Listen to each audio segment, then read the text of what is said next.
ሊታፈኑ የነበሩ የፋኖ ጀብዶኞቹ ጥበባዊ ኦፕሬሽን ሰሩ፣ በድልም ተመልሰዋል። ሰራዊቱ ከባድ ሽንፈትን አስተናግዷል።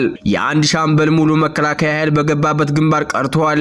ጄኔራሎቹ አሁንም ውርደት ገጥሟቸዋል። በተመሳሳይ ባንሻ ሰይድ ከባድ ወታደራዊ ሰብአዊና ቁሳዊ ኪሳራ በብልጽግናው ጦር ላይ አድርሰዋል። ዝርዝር የግንባር መረጃዎቹን አዘጋጅተናል። የብልጽግና ስርዓት በአሁኑ ወቅት በዓለም አቀፍ ደረጃ በዲፕሎማሲው እየተደበደበ ያለና ዓለም በሙሉ የአምባገነንነት ባህሪ የተረዳበት ወቅት ላይ መሆኑንም የፋኖ አርበኛው አመላከተ። የአብይ አህመድ አስተዳደር የሚገረሰስበት አዲስ እቅድ ይፋ መሆኑንም ተጠቁሟል። የአርበኛውን ምላሽ ትሰሙታላችሁ። ወልቃይትን ለመውረር በጥረት ላይ ናቸው። በአማራ ክልልና በሱዳን አዋሳኝ አካባቢዎች ወታደራዊ ውጥረት ነግሷል። በህወሓት የጦር ካምፕ ላይ ዳግም የድሮን ጥቃት መፈጸሙ ተሰምቷል። ህወሓት ነባሪ የሚላቸውን የአማራ ርስቶች ለመውረር አሁንም እየቋመጠ ይገኛል። በታጣቂ ኃይሉ ላይ የደረሰውን ጉዳትና የነበረውን ከባድ የተኩስ ልውውጥ መረጃ ይዘነዋል፣ ታደምጡታላችሁ። ጥቁር ዝናብ እየጣለ መሆኑን የሞስኮ ነዋሪዎቹ ተናገሩ። ዩክሬን በሩሲያ የነዳጅ ማቀነባበሪያ ላይ ጥቃት መፈጸሟን ተከትሎ ጥቁር ጋዝ የቀላቀለ ዝናብ እየጣለ እንደሆነ ነዋሪዎቹ ገለጹ። ሰላም ጤና ይስጥልኝ የተከበራችሁ አድማጭ ተመልካቾቻችን፣ አክብሮታዊ ምስጋናችን በያላችሁበት ይድረሳችሁ እያልን የረፋድ ዜና ሰዓታችንን ጠብቀን ተገናኝተናል። በቆይታችን አጫጭር ዝርዝር እና አሁናዊ ዜናዎችን ይዘን ቀርበናል። ቻናሉን ሰብስክራይብ፣ ላይክ፣ ሼር በማድረግ ቤተሰብ ሁኑ። ወደ ዝርዝር ዘገባዎቹ አለፍን።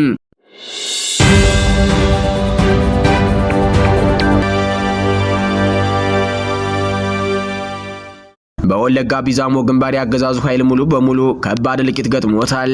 በርካታ ጦርም ተማርኳል። በአማራ ፋኖ ብሔራዊ ንቅናቄ አንሻ ሰይድ ስር የሚንቀሳቀሰው የይበልጣል መኮንን አዲስ ዓለም ክፍለ ጦር በቢዛሞ ግንባር ባካሄደው መብረቃዊ ጥቃት ያገዛዙ ኃይል ሙሉ በሙሉ መደምሰሱን አስታውቋል። ትናንት ከረፋዱ 2 ሰዓት ጀምሮ የተካሄደውን የሰራዊቱን ጥቃት የመከቱት የፋኖ አባላት ወታደራዊ የበላይነት በመያዝ ቀሪውን ኃይል የመልቀም ስራ እያከናወኑ መሆናቸውን አስታውቀዋል። በወለጋ ምድር ሾሮ መድኃኔዓለም በተሰኘ ልዩ ቦታ ላይ በተደረገ የተቀናጀ መብረቃዊ የማጥቃት እርምጃ በአገዛዙ ስርዓት ኃይል ላይ ከፍተኛ ወታደራዊ ሽንፈት መድረሱን የአማራ ፋኖ ብሔራዊ ንቅናቄ ወለጋ ቢዛሞ ቀጠና አንሻ ሰይድ ይበልጣል መኮንን አዲስ ዓለም ክፍለ ጦር አስታወቀ። ይህ በወታደራዊ ስትራቴጂ የሚሊታሪ ሚዛኑ ሙሉ በሙሉ የቀየረ አንጸባራቂ ድል የአማራ ህዝብን የህልውና ጽናትና የፍትህ የበላይነት ዳግም ያረጋገጠ መሆኑ ተገልጿል። የፋኖን ምት መቋቋም ያቃተውና የሞራል ስብራት የገጠመው ያገዛዙ ኃይል ዓለም አቀፍ የሰብአዊ መብቶችና የጦር ህጎችን በመጣስ መልኩ በሰላማዊ ማህበረሰብ ላይ ከባድ መሳሪያዎችን ሞርተር ዙ 23 ከባድ መድፍ የጦር ጀቶችና ሰው አልባ ድሮኖችን በመጠቀም ንጹሃንን ሲጨፈጭፍ እንዲሁም የህዝብ ሀብትና ንብረትን ሲያወድም ሰንብተዋል። ይህ ጥቃት ተከትሎ ወደ ጥፋትና ለወረራ በተሰማራው ጠላት ላይ በተወሰደው እርምጃ በኪረም ወረዳ ልዩ ቦታው ሾሮ መድኃኔዓለም ውስጥ የነበሩ የማዕከላዊ ስዳሴ ኮርስ 69ኛ ክፍለ ጦር 3ኛና 5ኛ ሬጅመንቶች በጥምረት ታይቶ የማይታወቅ ሽንፈት አስተናግደዋል። ትናንት ከጠዋቱ 2 ሰዓት ጀምሮ እስከ ምሽቱ 11 ሰዓት ድረስ ለ9 ተከታታይ ሰዓታት በተካሄደ ከባድ ውጊያ 3ኛው ሬጅመንት በዙ ኃይሎች ፍጹም የበላይነት ሙሉ በሙሉ ተደምስሶ ከውጊያዎች ሆነዋል። 5ኛው ሬጅመንት ሙሉ በሙሉ የመከላከል አቅሙ በማጣቱ የቆሰሉና የተረፉ አባላቱ ትጥቃቸውን እየጣሉ መፈርጠጣቸው ተገልጿል። የክፍለ ጦሩ የልዩ ግዳጅ አባላት የሸሸውን ኃይል እግር በእግር በመከታተል የመልቀምና የማረክ ስራውን በላቀ ስኬት አጠናቀዋል። በጠላት ኃይል ላይ የደረሰው አጠቃላይ ሰብአዊ ኪሳራ 306 የሰራዊት አባላት እስከ ወዳኛው ተሸኝተዋል። 6 ከፍተኛ የጦር መስመራዊ መኮንኖችና 43 የእግረኛ ሰራዊት አባላት ሲማረኩ ሁሉም ምርኮኞች በጄኔቫ ኮንቬንሽን እና በዓለም አቀፍ የጦር ምርኮኞች ህግ መሰረት ሙሉ ሰብአዊ አያያዝ እየተደረገላቸው ይገኛሉ። ይህ ታሪካዊ ድል የወራሪውን ኃይል ወታደራዊ የጀርባ አጥንት የሰበረ ሲሆን የተማረኩት የጦር ቁሳቁሶችም 1 ዲሽቃ፣ 4 የብሬን መሳሪያዎች፣ 2 ስናይፐር፣ 120 ክላሽንኮቭ ጠመንጃዎች፣ 1000 የዲሽቃ ተተኳሽ ፍሬዎች፣ 3000 የብሬን ተተኳሽ ፍሬዎች፣ 15000 የክላሽ ጥይቶችና በርካታ ወታደራዊ ትጥቆች ተማርከዋል። የገዢው ስርዓት የደረሰበትን ታሪካዊ ውድቀት ለመሸሸግና በአካባቢው የሚፈጸመውን የሰብአዊ መብት ጥሰት ካለም አይን ለመደበቅ የኢንተርኔትና የስልክ መስመሮችን ዘግቶ እንደሚገኝ ይዙ ገልጿል። ይሁን እንጂ የፍትህ ድምጽ ሊታፈን እንደማይችልና የድል ዜናዎች መሰራጨታቸውን እንደሚቀጥሉ ተመላክቷል። በምዕራብና ሰሜን ወሎ ግንባሮች ያገዛዙ ሰራዊት ከባድ ሽንፈትን አስተናገደ። የአንድ ሻምበል መከላከያ ኃይል መሸኘቱና 2 ጄኔራሎች ውርደት ገጥሟቸዋል። በወለጋ ግንባሮችም ከባድ ወታደራዊ ሰብአዊና ቁሳዊ ኪሳራ ተስተናግዷል። የአማራ ፋኖ ብሔራዊ ንቅናቄ ወሎ ቤት አማራ ምኒልክ ዕዝና 11ኛ ዕዝ ሰራዊት በተለያዩ ግንባሮች በከፈቱት የተቀናጀ የከበባና የሽምቅ እርምጃ ያገዛዙ የብልጽግና ሰራዊት ከፍተኛ ሰብአዊና ቁሳዊ ኪሳራ እንደደረሰበት እንደደረሰበት ለማረጋገጥ ተችሏል። ባለፉት 3 ቀናት ከሰኔ 10 ጀምሮ በምዕራብ ወሎ አማራ ሳይንት፣ በሰሜን ወሎ መቄትና በቡግና ወረዳዎች በተደረጉ ከባድ ውጊያዎች ያገዛዙ ኃይል የቀጡ ቅጣት ተቀጦ ድባቅ ተመቷል። በምዕራብ ወሎ ግንባር አማራ ሳይንት አካባቢ ወታደራዊ ጄኔራሎች አንገታቸውን የደፉበት ሽንፈትን ሲገጥማቸው አንድ ሻምበል ሙሉ ጦር በገባበት ሳይወጣ ቀርቷል። በምዕራብ ወሎ አማራ ሳይንት ወረዳ በሁለት ከፍተኛ ጄኔራሎች በዙዋና አዛዥ ጄኔራል አድማሱ አለሙና ምክትላቸው ሜጀር ጄኔራል ዘውዱ ሰጣርጊ እየተመራ የገባው ያገዛዙ ጦር በፋኖ የብረት ግድግዳ ገጥሞታል። በሶስት ግንባሮች ማለትም በጓሜዳ፣ በተድባ፣ በማርያምና በዋሮ በተደረጉ ፍልሚያዎች የፋኖ ኃይል አንጸባራቂ ድል ተቀዳጅቷል። በዚህ ግንባር የተመዘገበው አጠቃላይ ድል ይፋ የተደረገ ሲሆን አንድ ሙሉ ሻምበል የመከላከያ ሰራዊት እና 8 የጥምር ጦር ሰላም አስከባሪዎች የተደመሰሱ ሲሆን ቁጥራቸው በውል ያልታወቀ በርካቶቹ ቆስለዋል። 7 የጠላት አባላት ተማርከዋል። 10 ክላሽንኮቭ ጠመንጃዎች፣ 1500 የብሬት ተኳሾች፣ 3 የሞርተር ቅንቡላዎች፣ 9 የክላሽ ተካዝናዎችና 12 ወታደራዊ ትጥቆች በፋኖች ገብተዋል። ጠላት ከፍተኛ ድንጋጤ ውስጥ በመውደቁ ትጥቁን በየጥሻው እየበተነ የፈረጠጠ ሲሆን ተጨማሪ ኃይል ከአጅባር ከተማ ለማስገባት በሚሰናዳበት ወቅት 2 ወታደሮች ባጥር ዘለው በማምለጥ እጃቸውን ለፋኖ ሰጥተዋል። የመቄት ወረዳ ግንባር የ81ኛ ክፍለ ጦር ኪሳራ አመርቂ ድል ተቀዳጅቷል። በምኒልክ 303ኛ ግዙፍ አሳምነው ኮር ስር የሚንቀሳቀሰው የፋኖ ኃይል በመቄት ወረዳ ሀና መኳት አካባቢ በተንቀሳቀሰው ያገዛው 81ኛ ክፍለ ጦር ላይ ያላሰበውን መቅሰፍት አውርዶበታል። ከሰኔ 11 ቀን ከቀኑ 8 ሰዓት እስከ ምሽቱ 3 ሰዓት በተደረገው በዚህ ውጊያ ከ81ኛ ክፍለ ጦር 1ኛ መቶ አለቃ ዳንኤል ሻለቃና 2ኛ ኮሎኔል ሰለሞን አሻግሪ ሻለቃ ላይ የፋኖ ቃኞችና አርበኞች የበላይነትን ወስደዋል። 14 ያገዛዙ ወታደሮች ሲደመሰሱ ከ16 በላይ ቆስለው ወደ መደበቂያቸው ፍላቂት ከተማ ሸሽተዋል። በሽንፈቱ የተበሳጨው የዙፋን ጠባቂው ኃይል ንጹሃንን በመድፍ የደበደበ ሲሆን በዚህም የ2 ንጹሃን ዜጎች ሕይወት ሲያልፍ 1 ሰው ቆስሏል። 2 መኖሪያ ቤቶችም ወድመዋል። በቡግና ወረዳ ግንባር ደግሞ 19ኛ ክፍለ ጦር የጠላትን ኃይል አሽመድምዶታል። በቡግና ወረዳ በአይንማ ከተማ ዙሪያ በሐሙሲት፣ በጉል ሀርሴማ፣ በጣርዋ ሚካኤልና በደብረ ሮሃ ግንባሮች ያሳምነው ኮር 19ኛ ክፍለ ጦር አርበኞች የዋግሽም ብርጌድን ጨምሮ ባደረጉት የተቀናጀ የደፈጣና የቆረጣ ጥቃት የብልጽግና ሰራዊት ሙሉ በሙሉ ተበትኗል። ከሰኔ 10 ቀን 2018 ዓ.ም ጀምሮ ለ3 ተከታታይ ቀናት በተደረገው ለአስጨራሽ ፍልሚያ የፋኖ ኃይል በወረወረው ሞርተር ጥቃት ያገዛዙ ሞርተር 82 የተሰኘ ከባድ መሳሪያ ከነመካናይዝድ ኃይሉ ሙሉ በሙሉ ከጥቅም ውጭ ተደርጓል። በዚህ ቀጠና ውጊያም 23 ያገዛዙ ወታደሮች ሲደመሰሱ ከ35 በላይ ቆስለዋል። በቀጠናው አዳሩን የአይንና ኢየሱስ ጤና ጣቢያ በሲቪል ሕክምና አገልግሎት እንዳይሰጥ ተከልክሎ በአገዛዙ ቁስለኞች ተጨናንቆ መቆየቱና ሙትና ቁስለኛ በፓትሮልና በአምቡላንስ በስፋት እየተጓጓዘ እንደነበር የ303ኛ ኮር ህዝብ ግንኙነት ክፍል መረጃ አረጋግጧል።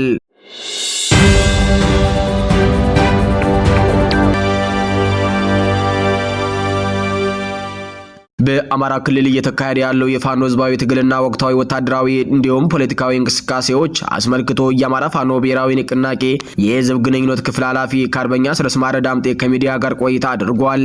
አርበኛ አስረስማረ በክልሉ ያለውን ተጨባጭ የጦርነት አሁናዊ ሁኔታ፣ የብልጽግና ሰራዊት ስነልቦናዊ መደርመስ፣ በቅርቡ ተካሄደ ስለተባለው ምርጫና ስለ ስርዓቱ የፕሮፓጋንዳ ዘመቻዎች ማብራሪያ ሰጥቷል። የአማራ ፋኖ ብሔራዊ ንቅናቄ ከተመሰረተበት ጊዜ ጀምሮ በተደራጀ መንገድ ስራዎቹን እያከናወነ እንደሚገኝ የገለጸው አርበኛ አስረስማረ በፖለቲካው በዲፕሎማሲውና በወታደራዊ ዘርፍ ስልታዊና ትላልቅ ስራዎች በበሰለ አመራር እየተመሩ መሆናቸውን ጠቁመዋል።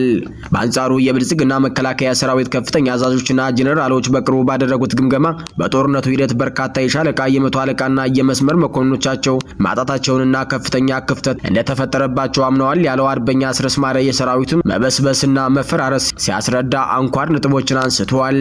ሰራዊቱ የስነ ልቦና መላሽቅ ገጥሞታል ያለው አስረስማረ ከፋኖ ጋር ሲነጻጸር የብልጽግና ሰራዊት ከፍተኛ የስነ ልቦና ስብራት ደርሶበታልም ብለዋል። በያውደ ግንባሩ የሚማረከው ሰራዊት ቁጥርና ይፋ የሚሆኑ መረጃዎች ይህንን ያረጋግጣሉ።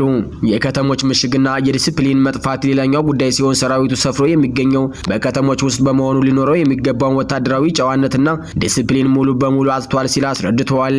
ስርዓቱ በትላልቅ ከተሞች ያሉትን የገዛ ካሬዎቹን ጭምር ለፋኖ መረጃ ይሰጣሉ በሚል በጥርጣሬና በስጋት መገምገም ጀምሯል ያለው አስረስማረ ስርዓቱ ፋኖን ከህዝብ ለመነጠል በአመራሩ መካከል መተማመን እንዳይኖር ለማድረግ በተለያየ መልኩ የከፈተው ኦፕሬሽን ሳይሳካ ቀርቷል ሲል አስረድተዋል።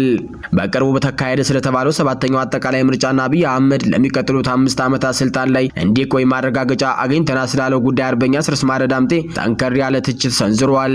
በ97 በመቶ በሚሆነው የአማራ ክልል ውስጥ ምርጫ የሚባል ነገር አልተከናወነም፣ አልተደረገምም። ምርጫ ሰላምን ይፈልጋል፣ ክልሉ ግን ከጫፍ እስከ ጫፍ በጦርነት ድባብ ውስጥ ነው ያለው ሲልም ጨምሯል። በምርጫው ሳምንት መንገዶች ዝግ እንደነበሩ ምንም አይነት የመራጮች ምዝገባ ታዛቢዎችና የፖለቲካ ፓርቲዎች እንቅስቃሴ እንዳልነበረ ገልጾ ስርዓቱ አይኑን በጨው አጥቦ ምርጫ አካሄድኩ ማለቱ የተለመደ የፉከራና የውሸት ባህሪ መሆኑን አመላክቷል።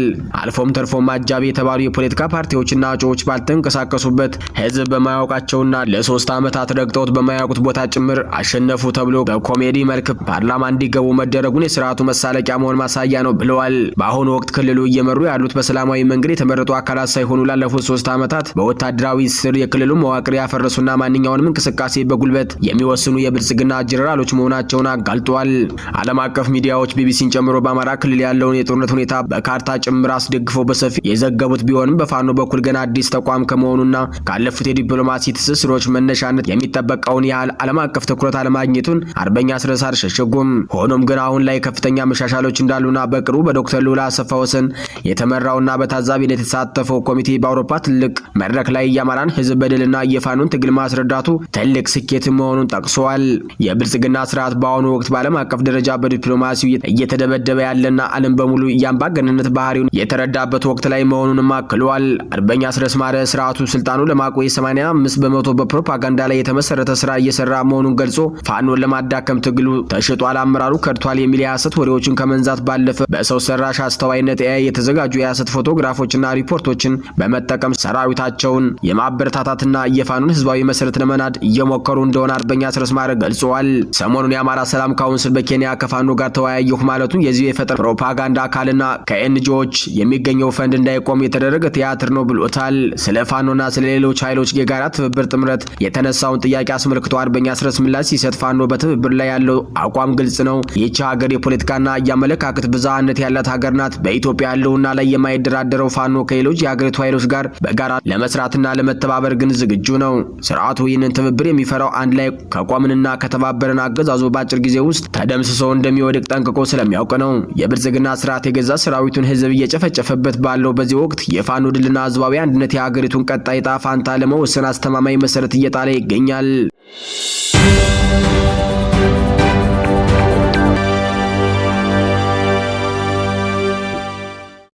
በትግራይና በሱዳን አዋሳኝ አካባቢዎች ወታደራዊ ውጥረት ነግሷል። በህወሓት የጦር ካምፕ ላይ ዳግም የድሮን ጥቃት መፈጸሙ ተሰምቷል። በብልጽግናው መንግስትና በህወሓት ኃይሎች መካከል ያለው ወታደራዊ ፍጥጫና አለመረጋጋት እያገረሸ መምጣቱን የሚያሳዩ መረጃዎች እየወጡ ነው። ትናንት ጠዋት በሱዳን ሸረሪና አካባቢ ህወሓት የጦር መሳሪያ ማከማቻ ካምፕ አድርጎታል በተባለ ስፍራ ላይ ከፍተኛ የድሮን ጥቃት መፈጸሙን የቅርብ ምንጮች ገልጸዋል። የዕለቱ የድሮን ጥቃትና የድንበር ላይ ውጊያ ከባድ ነበር ሲባል ጥቃቱ የተፈጸመው ህወሓት አርሚ 7 ተብሎ የሚጠራው የጦር ክፍል ቀደም ሲል በወሰደው የትንኮሳ እርምጃ ሳቢያ በተቀሰቀሰ የተኩስ ልውውጥ ማግስት እንደሆነ ተመላክቷል። የዓይን እማኞችና ወታደራዊ ምንጮች የጠቀሱ መረጃዎች እንደሚያመላክቱት የጥቃቱ ኢላማ በሱዳን ድንበር አቅራቢያ የሚገኘው የህወሓት የጦር መሳሪያና ስንቅ ማከማቻ ካምፕ ላይ ነው የድሮን ጥቃት የተፈጸመው። በጥቃቱ በካምፕ ውስጥ የነበሩ በርካታ የጦር መሳሪያዎች መውደማቸውና በሰው ኃይል ላይም ከፍተኛ ጉዳት መድረሱ ተነግሯል። በዚህ ወር በህወሓት ኃይሎች ላይ የተፈጸሙ አጠቃላይ ጥቃቶች የፕሪቶሪያው የሰላም ስምምነት ሙሉ በሙሉ መሬት ላይ አለማረፉን ተከትሎ በዚህ ወር ሰኔ አጋማሽ ድረስ ብቻ በአገዛዙ ኃይሎች አማካኝነት በህወሓት ይዞታዎችና መዋቅሮች ላይ ተከታታይ ጥቃቶችና ወታደራዊ እርምጃዎች ተወስደዋል። ከነዚህም መካከል የመጀመሪያው ሳምንት በደቡባዊ ትግራይ አዋሳኝ አካባቢዎች የተካሄደው የከባድ መሳሪያ ድብደባ ሲሆን የህወሓት መከላከያ ምሽጎች መመታታቸውና ስልታዊ ስፍራዎች ቁጥጥር ስር መዋላቸው አይዘነጋም። የሁለተኛው ዓመት በትግራይና አማራ አዋሳኝ ድንበሮች ላይ የተደረገ የተቀናጀ የምድር ጦር ጥቃት ሲሆን የጸጥታ መዋቅሩን ለማስፋፋት የሞከሩ የህወሓት ታጣቂዎች መበተናቸውና ምርኮኞች መኖራቸው ተሰምተዋል። የአሁኑ ጥቃት ትላንት የተፈጸመው ሲሆን በሱዳን ሸረሪ አካባቢ የተፈጸመ የድሮን ጥቃት ነው። በአገዛዙና በህወሓት መካከል ያለው ግንኙነት ከቅርብ ጊዜ ወዲህ በከፍተኛ ሁኔታ እየተበላሸ መጥቷል። ፍጥጫው ወደ ለካ እሳትነት ለመቀየር የተቃረበባቸው ዋና ዋና ምክንያቶችም ተንታኞቹ አስቀምጠዋል። የብልጽግናው መንግስት ህወሓት ከባድና ቀላል መሳሪያዎችን ሙሉ በሙሉ አልፈታም በሚል ከፍተኛ ጥርጣሬ ያለው ሲል የድንበርና የይዞታ ሽኩቻ ሌላኛው ርዕሰ ጉዳይ ነው።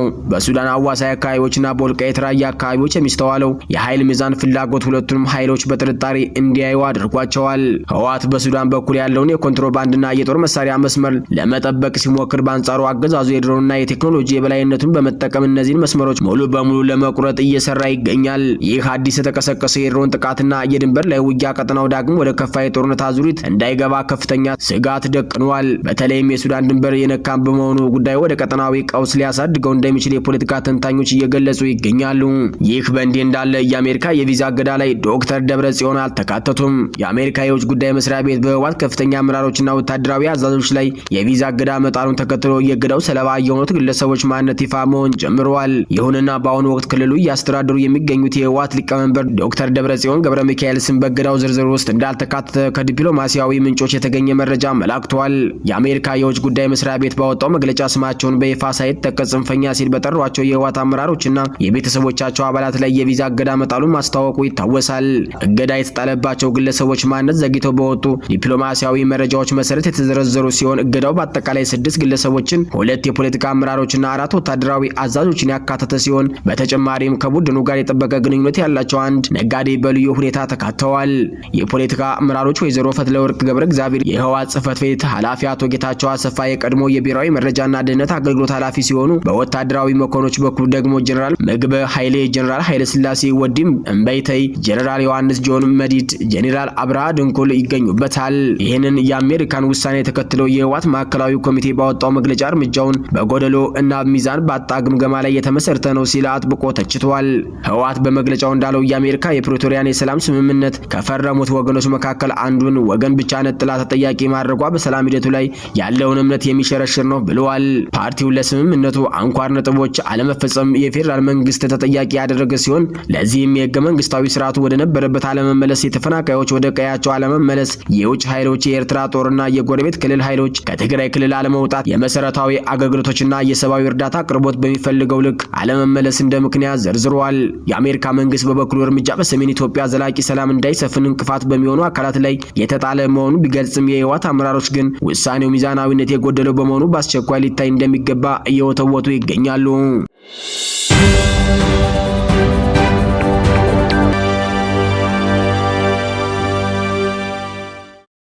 በዩክሬን ጥቃት ሳቢያ ጥቁር ዝናብ እየጣለ መሆኑ የሞስኮ ነዋሪዎቹ ተናገሩ። ዩክሬን በሩሲያ የነዳጅ ማቀነባበሪያ ላይ ጥቃት መፈጸሟን ተከትሎ ጥቁር ጋዝ የቀላቀለ ዝናብ እየጣለ እንደሆነ ነዋሪዎቹ ገልጸዋል። ጦርነቱ ከተጀመረ አንስቶ ዩክሬን በሞስኮ ላይ ካደረሰቻቸው ጥቃቶች የከፋ ሲሆን ዩክሬን ወደ ሩሲያ መዲና ወደ 200 የሚጠጉ ድሮኖችን ተኩሳለች።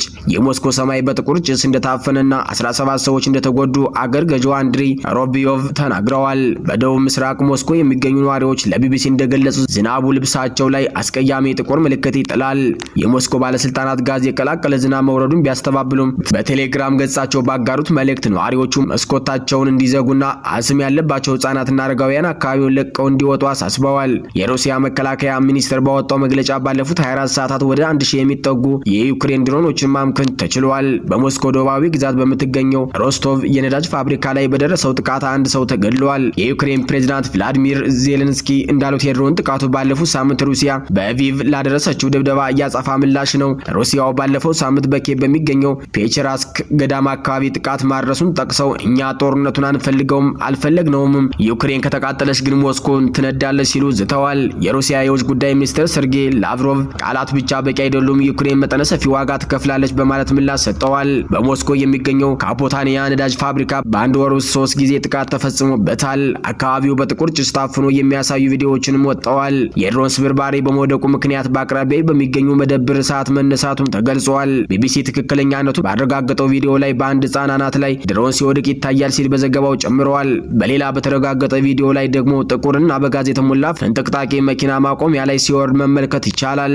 አንድ ነዋሪ ከቤቴ ስወጣ እያካፋ ነበር፣ ልብሴ ላይ ደስ የማይል ጥቁር ነጠብጣብ ጥሎብኛል፣ ፔትሮሊየም የሚፈስ ከሆነ ጸጉራችን ተነቃቅሎ እስከሚወድቅ ልንጠብቅ ነው ማለት ነው ስትል ለቢቢሲ ገልጻለች። የሩሲያ ባለስልጣናት የድሮን ጥቃቱ ያደረሰውን ጉዳት የሚያሳዩ ምስሎችና ቪዲዮዎችን ማጋራትን ቢከለክሉም በርካታ ተንቀሳቃሽ ምስሎች እየወጡ ነው።